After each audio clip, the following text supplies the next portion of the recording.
আজি আমি মুঠ 25টা জিকে আলোচনা কৰিম আৰু ৰাম মন্দিৰৰ বিষয়ে যিকেইটা আমি জিকে আলোচনা কৰিম ইয়াৰ পৰা যিকোনো পৰীক্ষাত আগন্তুক পৰীক্ষাত এডিআৰই পৰীক্ষা আসাম পুলিচ তাৰপিছত তোমাৰ পঞ্চায়তৰ যিবিলাক পৰীক্ষা হ'ব যিকোনো এক্সাম যিবিলাক হ'ব কম্পিটিটিভ এক্সাম হ'ব সকলো এক্সামবোৰত মোষ্ট ইম্পৰ্টেণ্ট হ'ব আৰু সকলোৱে সেইখিনি এই টপিকটো আজিৰ 25টা কুৱেশ্যন চালে ৰাম মন্দিৰৰ বিষয়ে আপোনালোকে গম পাব আৰু ইয়াৰ পৰাই মই যিখিনি আজি আলোচনা কৰি কুৱেশ্যন সেইখিনিৰ পৰাই কুৱেশ্যন আহিব যে প্ৰথম কুৱেশ্যনটো হৈছে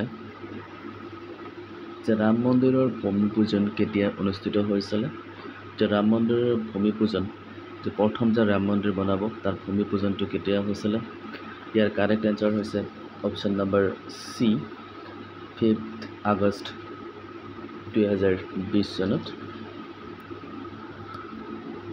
নেক্সট কুৱেশ্যন কোনখন নদীক অযোধ্যাৰ ইতিহাসৰ সাক্ষী বুলি গণ্য কৰা হয় option A Saryu option B Yamuna option C Ganga option D Godavari তো কাৰেক্ট এনসাৰ হৈছে এ সৰযু কুৱেশ্যন নম্বৰ 2 হৈ গ'ল কুৱেশ্যন নম্বৰ 3 শ্ৰীৰাম জন্মভূমিৰ অযোধ্যা আৰু কি নামেৰে জনা যায় যে শ্ৰীৰামৰ যিটো জন্মভূমি আছিলে সেই জন্মভূমিক আৰু আন এটা নাম আছে সেই নামটো কি বুলি জনা যায় তো ইয়াৰ কাৰেক্ট অপশ্যনটো হৈছে অপশ্যন নম্বৰ এ সাকেট কুৱেশ্যন নম্বৰ 4 যে ৰাম মন্দিৰৰ উচ্চতা কিমান ফুট আছিলে যে ৰাম মন্দিৰ যে এই ৰাম মন্দিৰটো যে বনাইছিলে যে সেই ৰাম মন্দিৰৰ কিমান উচ্চতা আছিলে বা কিমান ফুট উচ্চতা আছিলে মানে আমি হাই বুলি কওঁ মানে ওখ আছিলে ইয়াৰ কাৰেক্ট এনসাৰ হৈছে অপশ্যন নম্বৰ বি 161 ফুট আৰু ইম্পৰ্টেণ্ট কথাটো মনত ৰাখিবা যে ইয়াৰে দৈৰ্ঘ্য আছিল 360 ফুট প্ৰস্থ আছিলে 235 ফুট আৰু উচ্চতা 161 ফুট কুৱেশ্যন নম্বৰ 5 যে ৰাম মন্দিৰত কিমান স্তম্ভ আছে যে ৰাম মন্দিৰ যিটো বনাইছিলে যে সেই ৰাম মন্দিৰৰ স্তম্ভ আমি যিটো খুঁটা বুলি কওঁ কেইটা খুঁটা আছিলে যে সেই ৰাম মন্দিৰৰ মুঠ খুঁটা আছিলে 392টা কুৱেশ্যন নম্বৰ 6 যে তলত উল্লেখ কৰা সকলৰ ভিতৰত কোনে ৰাম মন্দিৰ নিৰ্মাণ কৰিছিলে যে সেই ৰাম মন্দিৰ যে নিৰ্মাণ কৰিছিলে যে সেই ৰাম মন্দিৰটো কোনে নিৰ্মাণ কৰিছিলে যে অপশ্যন কাৰেক্ট ইয়াতে অপশ্যন হৈছে ডি চন্দ্ৰকান্ত চম্পুৰা যে এইজন চন্দ্ৰকান্ত চম্পুৰা যে এওঁই ৰাম মন্দিৰটো কি কৰিছিলে নিৰ্মাণ কৰিছিলে নেক্সট কুৱেশ্যন যে কোন তাৰিখে ৰামলালাৰ প্ৰাণ প্ৰতিষ্ঠা এইটো হ'ব নহয় হৈছিল যে কোন তাৰিখে ৰামলালাৰ প্ৰাণ প্ৰতিষ্ঠা কৰা হৈছিলে আৰু সেই প্ৰাণ প্ৰতিষ্ঠা কোনে কৰিছিলে যে আমাৰ নৰেন্দ্ৰ মোদী ডাঙৰীয়া আছিলে যে সেই প্ৰাণ প্ৰতিষ্ঠা কৰা দিনটোত তো কোনে মানে কোন তাৰিখে কৰিছিলে প্ৰাণ প্ৰতিষ্ঠা তো কাৰেক্ট এনসাৰ হৈছে সি 22 জানুৱাৰী 2024 কুৱেশ্যন নম্বৰ 8 অযোধ্যাৰ বিবাদিত ভূমিৰ লগত কোনটো ঘটনা জড়িত সেইটো আমি সকলোৱে জানো যিটো অযোধ্যাৰ যিটো ভূমি আছিলে যে এটা ডাঙৰ মানে দুটা বিখ্যাত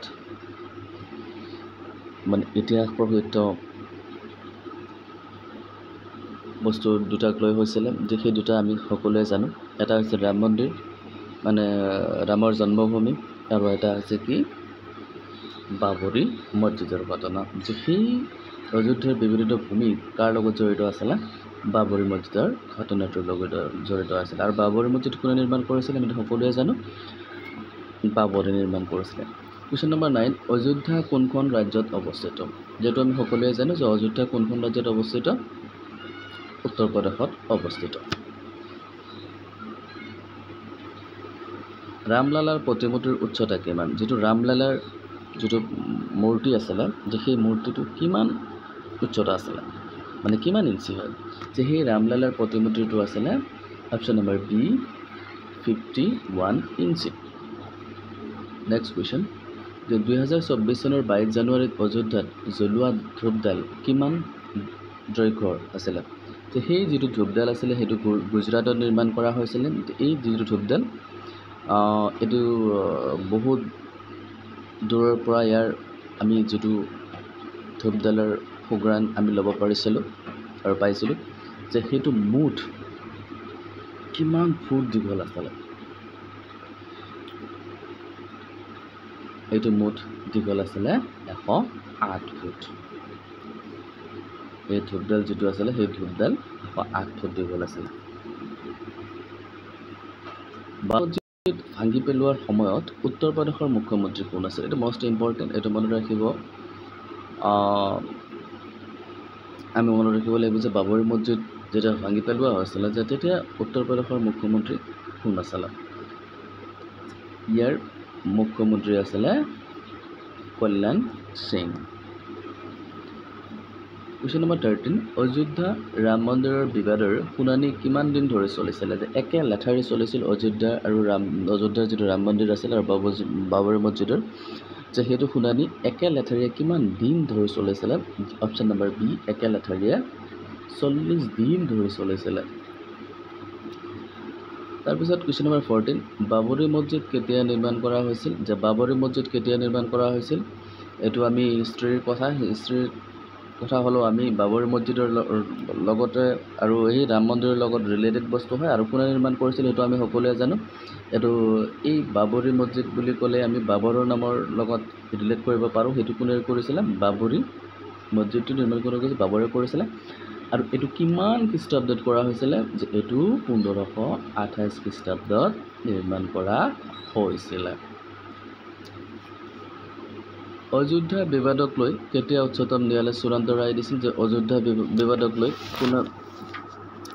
কেতিয়া চূড়ান্ত ৰায় দিছিল আৰু কোনে ৰায় দিছিলে সেইটো আমি চবে জানো। আৰু অসমৰ সুযোগ্য সন্তান আছিলে যে সেইটো কোন হয়?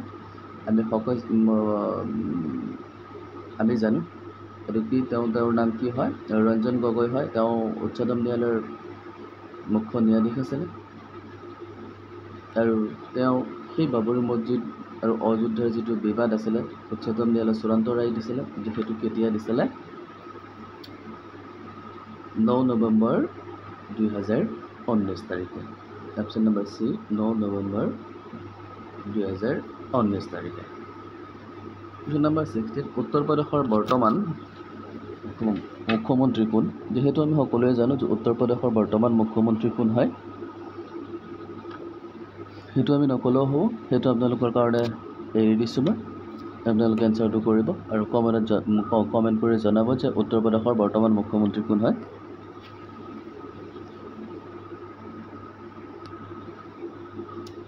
উত্তৰ প্ৰদেশৰ বৰ্তমান ৰাজ্যপাল কোন? যে উত্তৰ প্ৰদেশ, এইটো মষ্ট ইম্পৰ্টেণ্ট, যে উত্তৰ প্ৰদেশৰ বৰ্তমান ৰাজ্যপাল কোন হয়? যিটো হ'ল Anandi Ben Patel. Option number এ। কুৱেশ্যন নম্বৰ 18, অযোধ্যাক আগতে কি নামেৰে জনা যায়? এইটো মষ্ট ইম্পৰ্টেণ্ট হয় যে অযোধ্যাক আগতে কি নামেৰে জনা গৈছিল? আমি অযোধ্যা বুলিয়ে জানো। আৰু সেই অযোধ্যাটোক কি নামেৰে জনা যাত আছিল আগৰ দিনত? সেই অযোধ্যাটোক আগৰ দিনত জনাজাত আছিলে যে ফৈজাবাদ। কুৱেশ্যন নম্বৰ 19, কোন শৈলীত অযোধ্যাৰ ৰাম মন্দিৰ নিৰ্মাণ কৰা হৈছিলে? যে কেইবাটাও আমাৰ শৈলী আছে যে সেই শৈলীবিলাকৰ ভিতৰত যে 4টা অপশ্যন ইয়াতে দিয়া হৈছে যে সেই 4টা অপশ্যনৰ ভিতৰত কোনটো শৈলীৰ দ্বাৰা ৰাম মন্দিৰ নিৰ্মাণ কৰা হৈছিল বা কোনটো শৈলীত ৰাম মন্দিৰ নিৰ্মাণ কৰা হৈছিলে? যে অপশ্যন নম্বৰ বি, নগৰ শৈলী। অপশ্যন নম্বৰ বি, নগৰ শৈলী। ৰাম মন্দিৰ নিৰ্মাণ কৰা ট্ৰাষ্ট বা সমিতিখনৰ নাম কি আছিল? মষ্ট ইম্পৰ্টেণ্ট হয়, সেইটো মনত ৰাখিব আপোনালোকে বা আপোনালোকে যিটো ভিডিঅ' চাই আছে যে সেই ভিডিঅ' মষ্ট ইম্পৰ্টেণ্ট বুলি আমি ক'ব পাৰোঁ যে সেই সমিতিটো যিটো সমিতি আছিলে সেই সমিতিটোৰ নাম কি আছিলে? যে সেই সমিতিটোৰ নাম আছিলে ৰাম জন্মভূমি তীৰ্থ ক্ষেত্ৰ ট্ৰাষ্ট। অযোধ্যাৰ ৰাম মন্দিৰৰ বাবে ৰামলালাৰ মূৰ্তি কোনে বনাইছিল? যে সেই যিটো অযোধ্যাত ৰাম মন্দিৰত যিটো ৰামলালাৰ যিটো মূৰ্তি প্ৰতিষ্ঠিত কৰা হৈছিলে যে সেই ৰামলালাৰ প্ৰতিমূৰ্তিটো কোনে বনাইছিলে? তাক কোনে নিৰ্মাণ কৰিছিলে? সেইটো হৈছে Arun Yogiraj. Option number D, Arun Yogiraj. Question number 20, 20 শতিকাৰ শেষৰ ফালে অযোধ্যা ৰাম মন্দিৰ নিৰ্মাণ আন্দোলনৰ নেতৃত্ব কোনে লৈছিলে? যে 20 শতিকাৰ শেষৰ ফালে যে 20 শতিকাৰ শেষৰ ফালে ৰাম মন্দিৰৰ সেই নিৰ্মাণৰ আন্দোলনটো কোনে নেতৃত্ব দিছিল যিহেতু আমি সবে জানো কিন্তু এটা 4টা অপশ্যন আছে আপোনালোকে হয়তো ভাবিছে এ আৰু বি হ'বই নোৱাৰে তো আমাৰ মনত যেহেতু বিজেপিৰ দিনত আমি বিজেপিৰ মানুহবিলাকে বেছিকৈ সেই লাগি আছিলে হয়নে তো আমি সেইটো জানো ইয়াতে বিজেপিৰ মাত্ৰ দুজন আছে এজন হৈছে LK আদৱানী তাৰপিছত আৰু ডি হৈছে চৰ্দাৰ পেটেল সেই দুজনৰ পৰা এজন হ'ব কিন্তু কোনটো হ'ব আপোনালোকে ভাবকচোন যে কোনটো হ'ব হয়তো মেক্সিমামৰ এনসাৰ আহিছে সি LK আদৱানী কোৱেশ্যন নম্বৰ 23 1992 চনত বিতৰ্কিত বাবৰি মছজিদ ভাঙি পেলোৱাৰ সময়ত দেশৰ প্ৰধানমন্ত্ৰী কোন আছিল সেইটো মষ্ট ইম্পৰ্টেণ্ট যে কি হয় 1992 চনত যিটো বিতৰ্কিত বাবৰি মছজিদ ভাঙি পেলোৱাৰ সময়ত দেশৰ